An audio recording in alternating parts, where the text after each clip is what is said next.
Mamlaka ya mapato mkoani Tanga TRA imewaonya wafanyabiashara wanaotumia njia zisizo rasmi, njia za panya kwa ajili ya kuingiza bidhaa nchini kuacha mara moja tabia hiyo, kwa kuwa bidhaa za magendo mbali na kuikosesha serikali mapato, lakini pia ni hatari kwa afya za walaji kutokana na kutopitia katika taasisi za udhibiti wa ubora.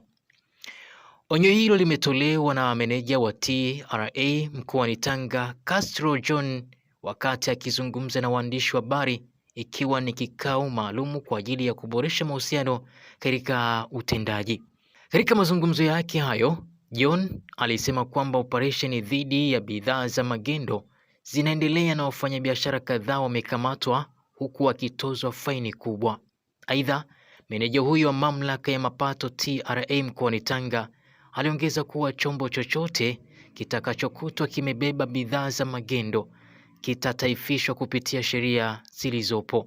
John ametumia fursa hiyo kuwataka wananchi kuhakikisha wanadai risiti pindi wanaponunua bidhaa, huku akiwasihi wafanyabiashara kutoa risiti halali katika kila manunuzi yanayokuwa yakifanyika kwenye biashara zao. Kwa upande mwingine, meneja huyo wa TRA amewahimiza wafanyabiashara kutumia bandari ya Tanga ambayo sasa inafanya kazi kwa ufanisi kutokana na kumudu kutoa mizigo kwa wakati, hatua ambayo pia imekuwa ikichangia kuchochea suala la ukuaji wa biashara. Kutoka hapa katika ofisi za TRA mkoani Tanga, langu mie jina naitwa Nasir bin Nasir, endelea kubakia nami.